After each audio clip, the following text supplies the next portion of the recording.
시편 148편, 148편 할렐루야 하늘에서 여호와를 찬양하며 높은 데서 그를 찬양할지어다. 그의 모든 천사여 찬양하며 모든 군대여 그를 찬양할지어다. 해와 달아 그를 찬양하며 밝은 별들아 다 그를 찬양할지어다. 하늘의 하늘도 그를 찬양하며 하늘 위에 있는 물들도 그를 찬양할지어다. 그것들이 여호와의 이름을 찬양하면 그가 명령하심으로 지음을 받았음이로다. 그가 또 그것들을 영원히 세우시고 피하지 못할 명령을 정하셨도다. 너희 용들과 바다의 땅에서 여호와를 찬양하라. 불과 우박과 눈과 안개와 그의 말씀을 따르는 강풍이며 산들과 모든 작은 산과 과수와 모든 백향목이며 짐승과 모든 가축과 기는 것과 나는 새며 세상의 왕들과 모든 백성들과 고관들과 땅의 모든 재판관들이며 총각과 처녀와 노인과 아이들아 여호와 이름을 찬양할지어다. 그의 이름이 홀로 높으시며 그의 영광이 땅과 하늘에 뛰어나심이로다. 그가 그 백성의 뿔을 높이셨으니 그는 모든 성도 곧 그를 가까이 하는 백성 이스라엘 자손의 찬양받을 이시로다. 할렐루야. 아멘. 제9주일 보지요. 제9주일 제26문 471쪽입니다. 전능하신 성부 하나님 천지의 창조주를 나는 믿사오며 라고 고백할 때 당신은 무엇을 믿습니까? 우리 주 예수 그리스도 영원하신 아버지께서 아무것도 없는 중에서 하늘과 땅과 그 가운데 있는 모든 것을 창조하셨고 또한 그의 영원한 경륜과 섭리로서 이 모든 것을 여전히 보존하고 다스리시며 그의 아들 그리스도 때문에 나의 하나님과 나의 아버지가 되심을 나는 믿습니다.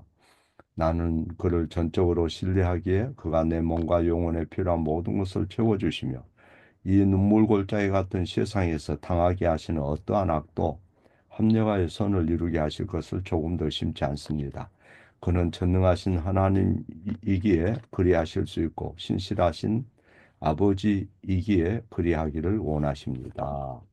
아멘. 제9주일에 보면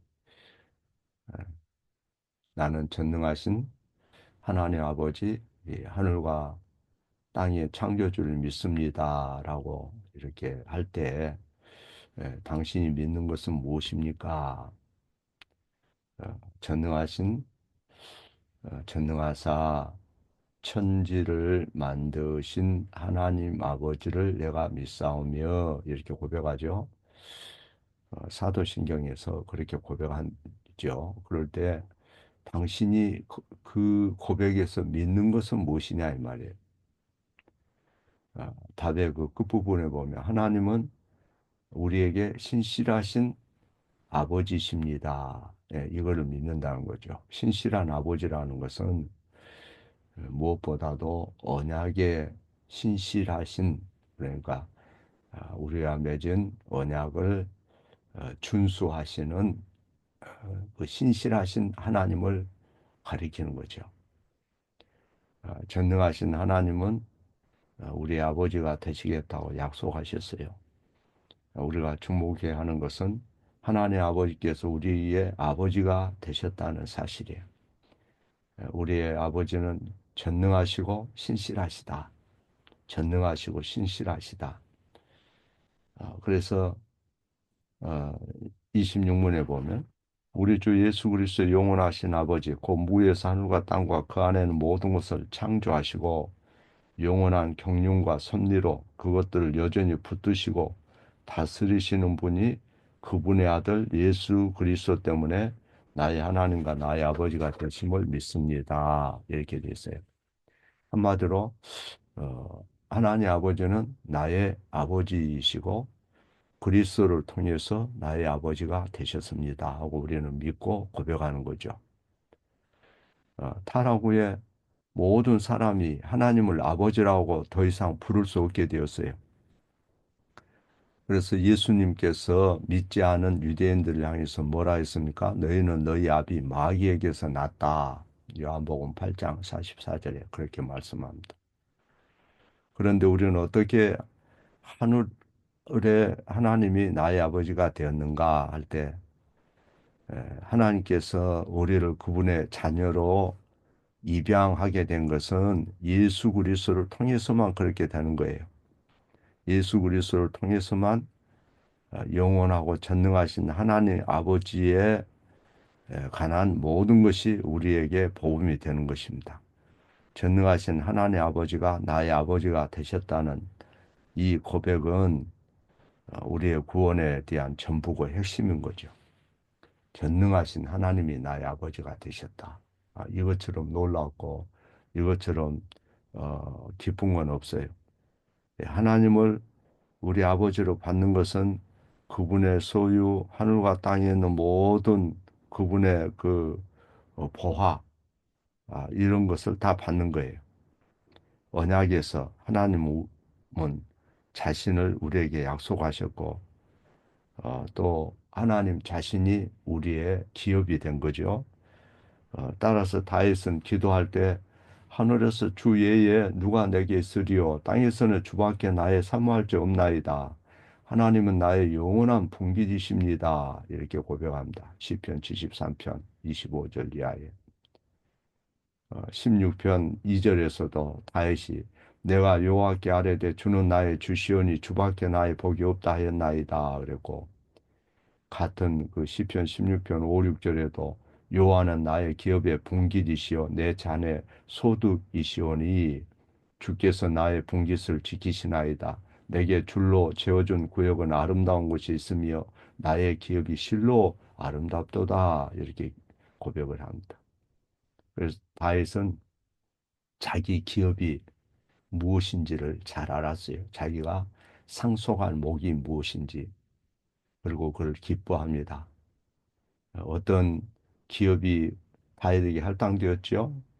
시편 16편 11절에 오 여호와여 주는 나의 기업이십니다.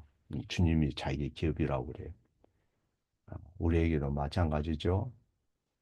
주의 앞에는 기쁨이 충만하고 주의 우편에는 영원한 즐거움이 있나이다.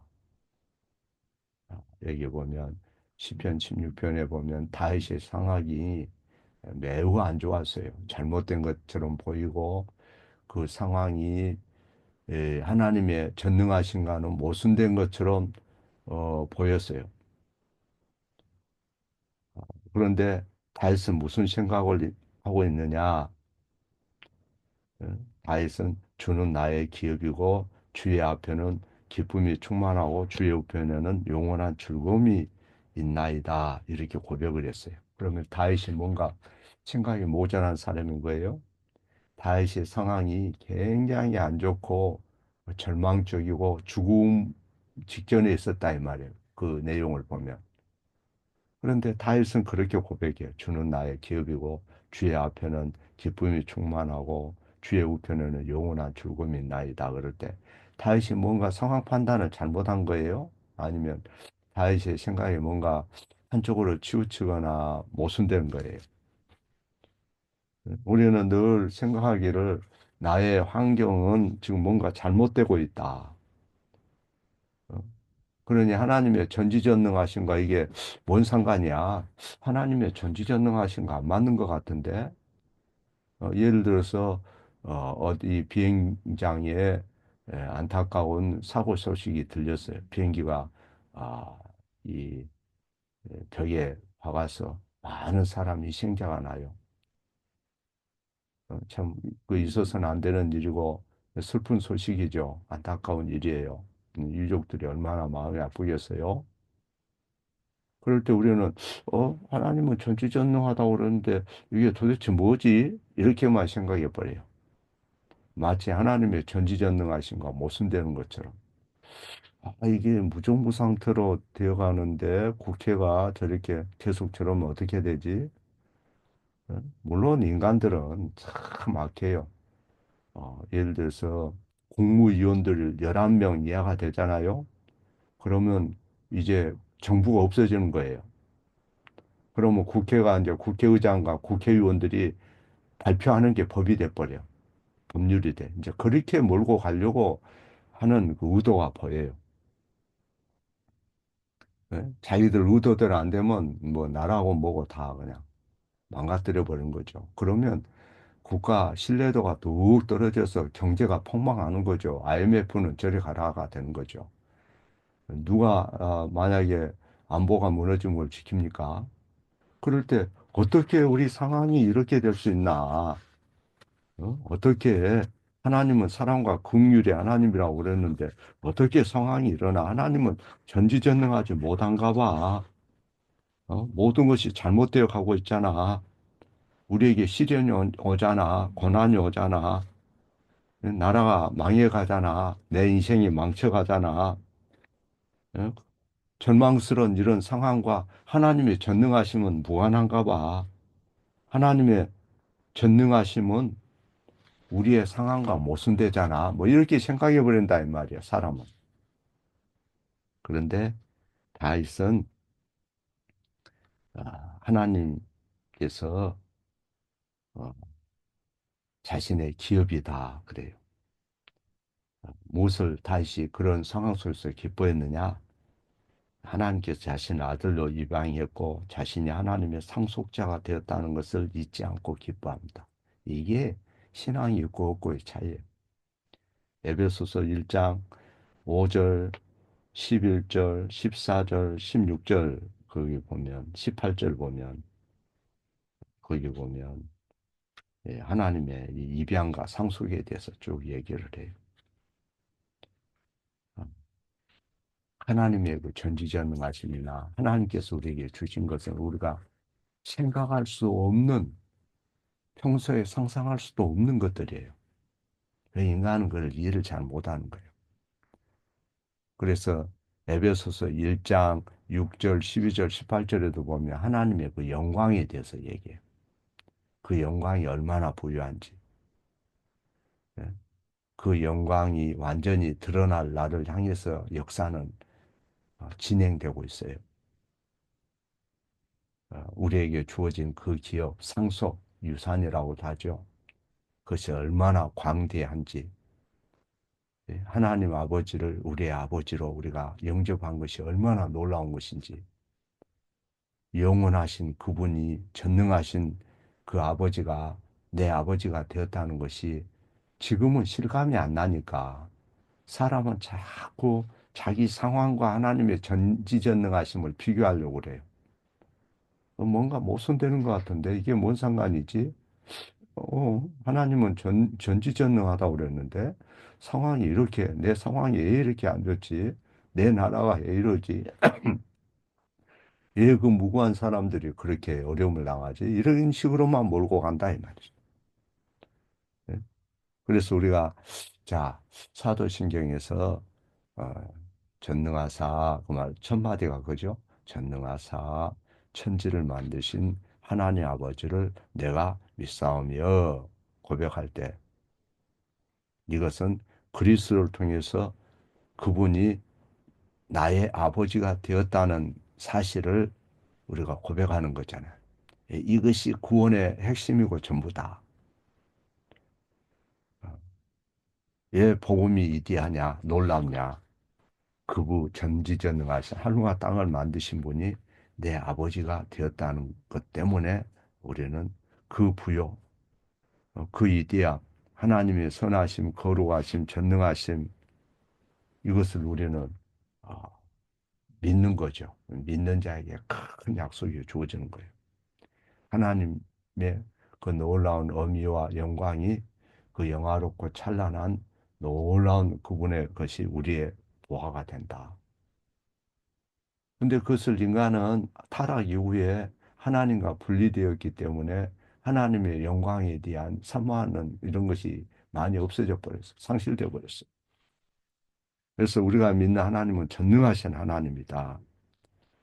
어, 신학자들 중에는 하나님은 전능하지 않다고 이렇게 생각하는 그런 사람들이 있어요. 전능하다는 개념이 그리스 철학자에게서 기인했다고 생각하는 사람들이 있어요. 무슨 얘기냐면 하나님은 강력한 분이지 한계가 없는 게 아니다. 하나님은 한계가 있다 이렇게 생각하는 그런 이제 좀 삐뚤어진 그런 학자들이 있어요. 그들은 이제 늘 말하기를, 야, 세상에서 일어나는 그 비참을 봐라. 가장 무서운 전쟁의 고통을 한번 바라봐라.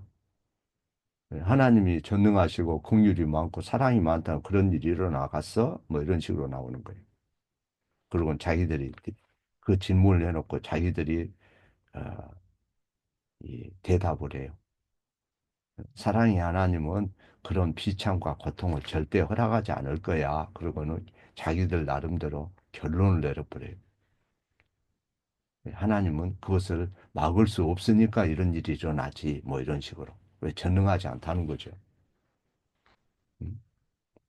하나님은 우리를 가끔 어쩌다 한 번씩 도와줄 수는 있어도 어, 마귀와 우리가 고통과 이런 것이 있을 대적에서 싸울 때 하나님이 우리와 함께 싸워줄 수는 있어도 전능하신 분은 아니야. 그분은 강할 뿐이지. 뭐 이런 식으로 상상을 하는 거죠. 그런데 성경에서 전능하시다 할 때 성경은 그것을 한 60번 이상 하나님은 전능하시다 하는 말이 60번 이상 언급돼요. 예를 들어서 어, 예, 하나님께서 창세기 17장 1절에 나는 전능한 하나님이라 너는 내 앞에 행하여 완전하라 그랬잖아요. 아브라함에게. 야곱에게도 나는 전능한 하나님이라 창세기 35장 11절에 모세에게도 내가 아브라함과 이삭과 야곱에게 전능의 하나님으로 나타났으나 출애굽기 6장 3절에 그렇게 말해요. 계시록에도 4장 8절에 주 하나님 곧 전능하신 이여 전에도 계시고 장차 오실 자라. 거룩하다 거룩하다 거룩하다 주 하나님 곧 전능하신 이여 하고 보좌 앞에 모든 생물들이 쉬지 않고 밤낮 찬송하고 있더라 그랬어요. 그러면 전능하다는 것이 뭘 의미하느냐 할 때 하나님의 권능의 한계가 없다 그 말이에요. 하나님이 하시는 일에 한계가 없다. 그래서 창세기 같은 경우도 지지락을 그를 어디서 가지고 와가지고 자꾸 뭐 창세기에 창조 연대가 뭐 수억 년이 걸렸을 것이다 하고 유신 진화론을 주장하는 것은 과학과 성경의 계시의 말씀을 조화시키려고 하는 인간의 그 아주 못된 버릇에서 나온 거예요. 하나님은 그런 분이 아니에요. 전능하다 그 말은 1초 사이라도 온 우주를 다 만들 수도 있고 무에서 유를 지으신 분이다 하는 것을 우리가 이해를 못해서 그렇지 우리는 믿음으로 그걸 받아들이는 거예요. 그냥 단지 강력하다는 의미가 아니고 그분은 제한이 없다. 무한하시다 그 말이에요. 에레미야 32장 17절에도 슬프도소이다 주 여호와의 주께서 큰 능과 드신 팔로 천지를 지었사오니 주에게는 능치 못할 일이 없으시니이다. 누가복음 1장 37절에도 가브리엘 천사가 마리아에게 하나님께는 능치 못할 일이 없느니라 성육신에 대해서 말씀하면서 그 얘기를 하잖아요. 시편 115편 3절 하나님은 원하시는 모든 것을 행하시느니라. 시편 135편 여호와께는 무릇 기뻐하시는 일을 다 행하시나이다.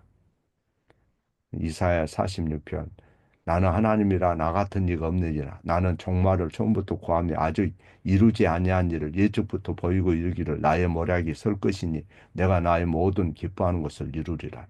처음부터 종말을 하나님 다 하신다는 거예요. 모든 일은 그분의 경영에 따라서 일어나는 것이고 그분이 결정한 것은 반드시 일어나는 것이고 그분의 작정은 좌절시킬 수 있는 게 없어요. 그분은 미래를 알려줄 수 있어요. 처음부터 그 끝을 선포할 수 있어요. 종말이 그의 손에 있어요. 그분을 막을 수 있는 것은 아무것도 없어요. 그분의 뜻을 실행하는 데 있어서 좌절시킬 수 있는 것은 아무것도 없어요. 그분의 말씀이 성취되지 못하게 하는 것은 아무것도 없어요. 나는 전능하신 이다 이렇게 말씀하잖아요. 예? 나의 경영, 모략이 설 것이며 예, 그분의 권능은 한계가 없어요. 그래서 나의 아버지가 전능하시다 하는 것은 우리에게 큰 위로가 되고 기쁨이 되고 소망이 되는 거예요. 전능하신 하나님이 나의 아버지고 약속한 모든 것을 행할 수 있으니까.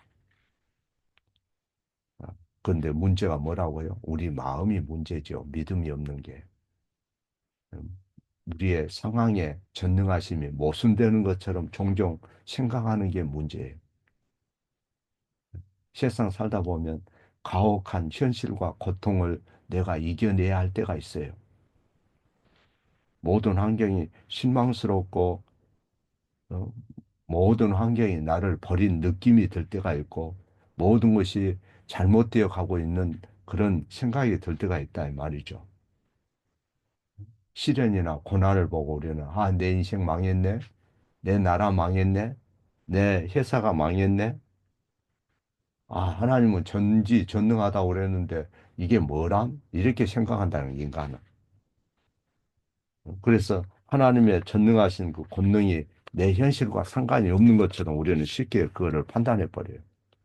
소망이 없어 보일 때, 가장 심한 고통을 느낄 때, 계속 나아갈 힘이 없어 보일 때, 하나님은 그때 자신의 권능을 나타내죠. 그래서 로마서 8장 28절, 하나님을 사랑하는 자에게 모든 것이 합력하여 선을 이루게 하신다 하지 않습니까? 모든 것이라고 그랬어요. 우리의 모든 어려운 상황도 우리 생각에 이게 잘못된 것 같지만 그거는 우리 짧은 생각으로 판단할 일이 아니에요. 그래서 슬픔 많은 나그네 여정에서 하나님 우리에게 어떤 역경을 만나게 하시든지 모든 것을 선으로 바꿔주실 것을 믿고 고백해야 되는 거죠. 모든 것이 잘못되어 가는 것처럼 보이고 환란이 증가된 것처럼 보이고 그럴 때 하나님은 전능하신 분이고 나의 아버지란 걸 늘 고백하고 기도해야 돼. 사람이 힘들게 살수록 주님의 축복이 중단된 것처럼 느껴질 수 있지만은 보이지 않는 하나님의 약속 붙잡고 하나님 앞에 기도하고 엎드리고 예배하고 그렇게 해야 돼요. 그것은 믿음으로 하는 거예요.